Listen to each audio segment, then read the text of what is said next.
जय हिंद दोस्तों, मेरा नाम है वेदश्री त्रिवेदी और आज हम लोग अपने टॉपिक टाइप्स ऑफ अकाउंट को आगे बढ़ाते हुए इसमें दूसरे नंबर पर पढ़ेंगे रियल अकाउंट। लेकिन इससे पहले यदि आपने हमारे चैनल को अभी तक सब्सक्राइब नहीं किया है तो इसे सब्सक्राइब कर लें ताकि हर एक वीडियो का नोटिफिकेशन आपको आसानी से मिल सके। और यदि ये वीडियो आपको पसंद आता है तो इसे लाइक ज़रूर करें और अपने दोस्तों के साथ साझा भी करें।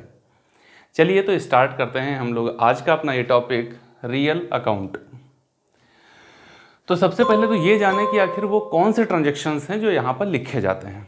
तो भैया रियल अकाउंट में संपत्तियों से संबंधित जितने भी ट्रांजैक्शन होते हैं वो सब के सब यहाँ लिखे जाते हैं।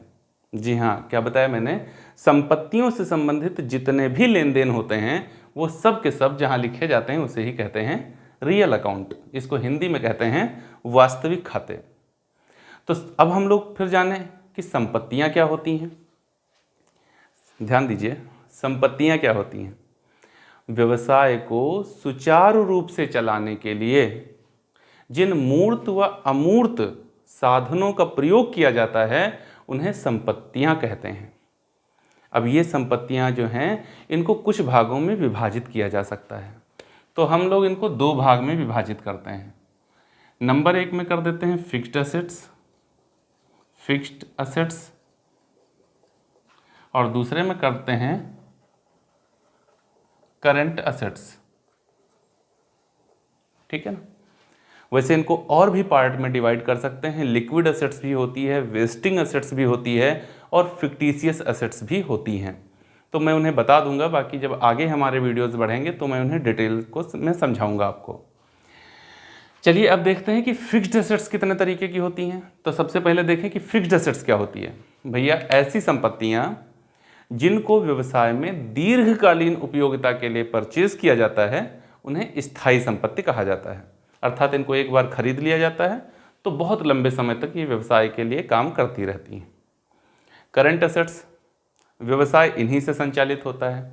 ऐसी संपत्तियां जो एक वर्ष के अंदर, ध्यान दीजिए, ऐसी संपत्तियां जो एक वर्ष के अंदर अंदर पुनः मुद्रा में परिवर्तित हो जाएंगी उन्हें कहा जाता है चालू संपत्तियां या करंट असेट्स।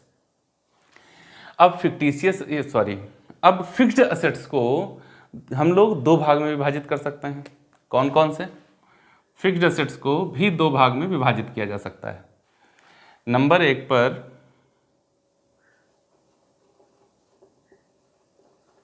टेंजिबल असेट्स और नंबर दो इंटेंजिबल असेट्स।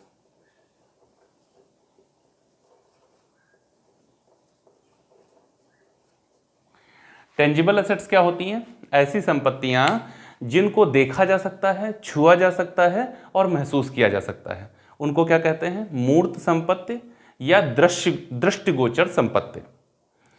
ऐसी संपत्तियां इंटेंजिबल, ऐसी संपत्तियां जिनको न छुआ जा सकता है और न देखा जा सकता है। व्यवसाय की लाभदायकता के आधार पर इनको महसूस किया जा सकता है कि ये भी व्यवसाय में हैं, तो इनको क्या कहा जाता है? अमूर्त संपत्तियां या अदृष्टिगोचर संपत्तियां, इंटेंजिबल असेट्स। बात क्लियर हो रही है?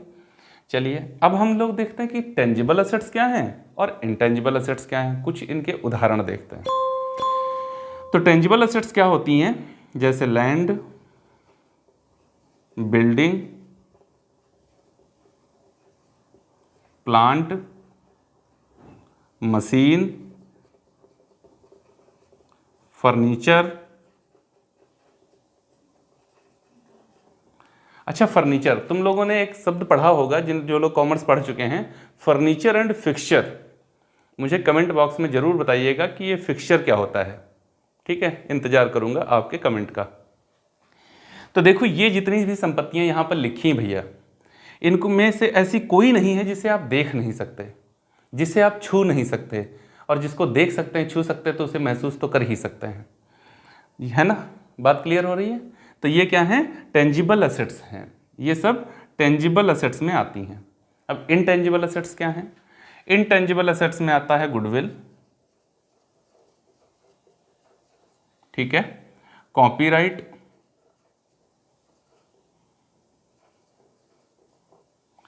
ट्रेडमार्क, ठीक, ये सब क्या है, ये इनटेंजिबल असेट्स हैं। और भी बढ़ा सकते पेटेंट, ठीक, ये सब क्या है, ये इनटेंजिबल असेट्स हैं जिनको न देखा जा सकता है और न छुआ जा सकता है, सिर्फ महसूस किया जा सकता है। वो भी कैसे, व्यवसाय की लाभदायकता के आधार पर। लाभदायकता बढ़ा देती हैं ये, कैसे? तो गुडविल तो मैं जब आपको कॉर्पोरेट अकाउंटिंग में वैल्यूएशन ऑफ गुडविल पढ़ाऊंगा तब बताऊंगा कि ये गुडविल क्या होती है, ठीक है ना। कुल मिलाकर अभी आप इतना जान लीजिए कि गुडविल जिनकी बेहतर होती है व्यवसाय में, उनकी सेल्स बढ़ जाती है, और सेल्स बढ़ने के कारण, सेल्स बढ़ने के परिणाम स्वरूप उनका प्रॉफिट और व्यापारियों की अपेक्षा अधिक हो जाता है। तो जब अधिक प्रॉफिट कमाने लगते हैं अन्य व्यापारियों की तुलना में, तो वहां पर गुडविल एक्ट करने लगती है। बहुत डिटेल में इसे मैं समझाऊंगा जब वैल्यूएशन ऑफ गुडविल पढ़ाऊंगा कॉर्पोरेट अकाउंटिंग में। कॉपीराइट क्या होता है? ये मोस्टली लागू होता है जो लोग किताबें लिखते हैं। तो राइटर ने क्या किया, किताब लिखी और पब्लिशर के साथ में उसका अनुबंध हो गया कि मेरी लिखी हुई किताब को तुम ही छापोगे और कोई नहीं छाप सकता, ठीक। तो ये कॉपीराइट होता है। अब जिसकी किताब बहुत अच्छी लिखी है जिसने, तो जिसके साथ, जिस पब्लिकेशन के साथ में उसका अनुबंध हो गया, वो प्रॉफिट कौन कमाएगा? केवल वही लोग कमा सकते हैं, ठीक है। अब ट्रेडमार्क, ट्रेडमार्क क्या होता है? जिसको व्यापार चिन्ह कहते हैं। जैसे आप वुडलैंड के शूज़ खरीदें तो उस पर देखो एक उनका लोगो लगा होता है। आप अगर रेड चीफ के शूज़ खरीदें तो उस पर उनका लोगो लगा होता है। ये क्या है? ट्रेडमार्क है, ठीक। अब ये शूज़ कहाँ बन रहे हैं इससे कोई मतलब नहीं है। जब उसके ऊपर वहाँ पर रेड चीफ या वुडलैंड का वो लोगो लगा दिया गया, इसका मतलब है कि वो उन्हीं का हो गया, और उसका प्राइस भैया आराम से 1.5 गुना या 2 गुना तक पहुँच जाता है। तो बात समझ रहे हैं ना, कैसे व्यवसाय की लाभदायकता को ये बढ़ा देते हैं। खैर, टेंजिबल, इनटेंजिबल। करंट एसेट्स मैंने आपको बता दिया। करंट एसेट्स वो होती हैं जो वर्ष भर के अंदर अंदर मुद्रा में फिर से परिवर्तित हो जानी है। चलिए, अच्छा, यहीं पर मैं बता देता हूं आपको और भी थोड़ा आगे।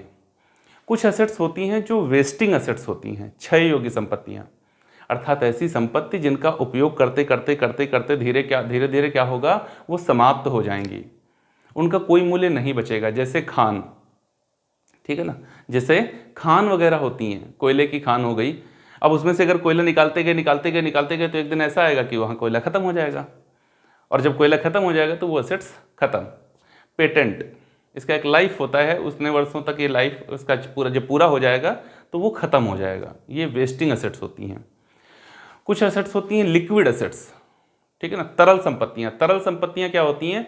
ऐसी संपत्तियां जो मुद्रा के रूप में या तो हैं और या तो तुरंत उन्हें मुद्रा के रूप में परिवर्तित किया जा सकता है, उन्हें कहते हैं लिक्विड असेट्स। और एक होती हैं फिक्टिशियस असेट्स, बनावटी संपत्तियां, जो संपत्ति वास्तव में है ही नहीं लेकिन उन्हें संपत्ति के तौर पर ट्रीट किया जाता है। ये भी मैं आपको कॉर्पोरेट अकाउंटिंग में डिटेल से पढ़ाऊंगा। तो कुल मिलाकर यहाँ असेट्स बता रहे थे तो मैंने उसको बता दिया है। चलिए, अब हम लोग को जो अभी देखना है वो ये देखना है कि आखिर इसमें अकाउंटिंग कैसे करते हैं। ये जितने भी व्यवहार हो रहे हैं इनको लिखेंगे कैसे, इनका जर्नल एंट्री कैसे करेंगे। हम लोग को तो जर्नल देखना है। अभी करंट एसेट्स वैसे देख लेते, पहले कुछ इसके उदाहरण देख लें। करंट एसेट्स में भैया क्या क्या आता है? जैसे cash, bank, debtors, BR, stock, prepaid, ये सब क्या हैं? ये करंट एसेट्स हैं। तो अब बिना किसी विलंब के हम लोग ये देखते हैं कि आखिर इनमें जर्नल एंट्री कैसे की जाती है। इन एसेट्स से रिलेटेड कोई भी ट्रांजैक्शन होगा तो उसकी जर्नल एंट्री कैसे करेंगे, ये हमें देखना है। तो आइए हम लोग शुरू करते हैं जर्नल एंट्री। बहुत सिंपल सा नियम है, 2 लाइन का, याद कर लीजिए। रियल अकाउंट से रिलेटेड एंट्री आपकी गलत नहीं होगी। क्या नियम है? डेबिट, थोड़ा बड़ा लिखते हैं भाई, debit what comes in, credit what goes out. बस ये नियम है। डेबिट व्हाट कम्स इन और क्रेडिट व्हाट गोज आउट। व्यवसाय में जो संपत्ति आ रही है उसे डेबिट कर लो और व्यवसाय से जो संपत्ति बाहर जा रही है उसे क्रेडिट कर दो। बस हो गई आपकी रियल अकाउंट से संबंधित एंट्री और कभी गलत नहीं होगी। अब कुछ उदाहरण देख लेते हैं। पहली एंट्री, 2 लाख रुपए में एक बिल्डिंग खरीदी। 2 लाख रुपए में एक बिल्डिंग खरीदी। अब अगर आप बिल्डिंग खरीद रहे हैं तो क्या आएगा व्यवसाय में और क्या जाएगा व्यवसाय से? भाई मेरे बिल्डिंग खरीदने पर बिल्डिंग आएगी व्यवसाय में और कैश चला जाएगा व्यवसाय से। दोनों संपत्तियां हैं, एंट्री कैसे करेंगे? डेबिट क्या करना है? जो आ रहा है, तो बिल्डिंग अकाउंट डेबिट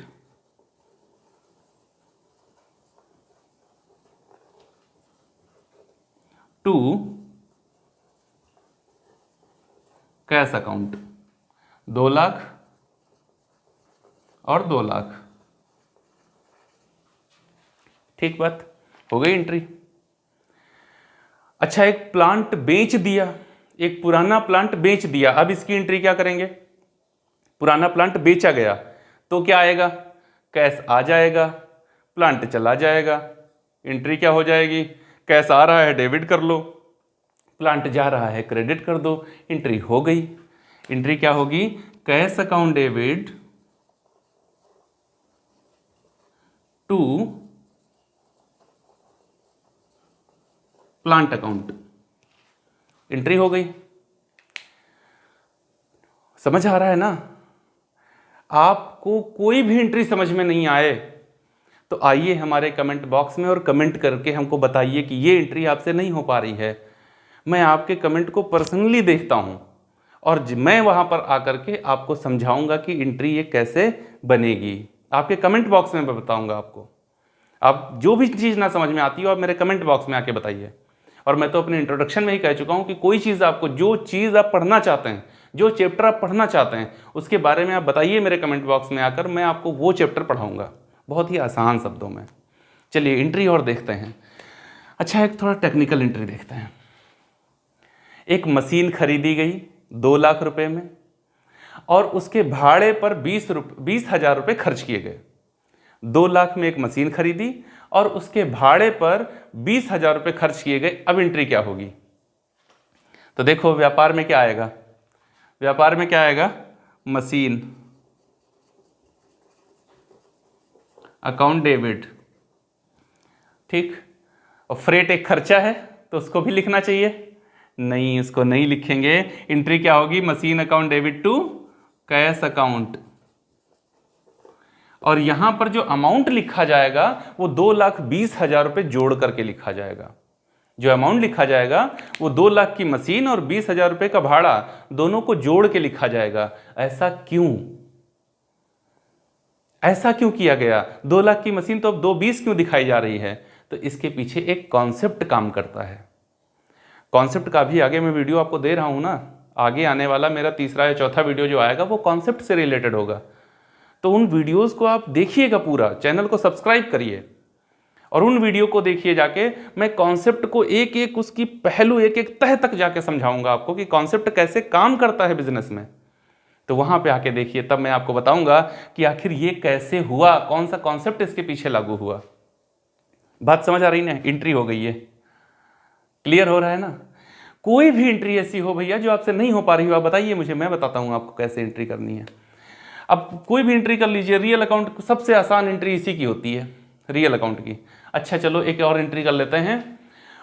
महेश से 3 लाख रुपए का एक प्लांट खरीदा। एंट्री क्या बनेगी? देखो, जब नाम के साथ कोई व्यवहार होता है और नगद शब्द का प्रयोग नहीं हो तो वो व्यवहार उधार हो जाता है। अब उधार आ रहा है प्लांट, तो कोई फर्क नहीं पड़ता है, एंट्री वैसे ही होगी, plant account debit to Mahesh. हो गई एंट्री, ठीक।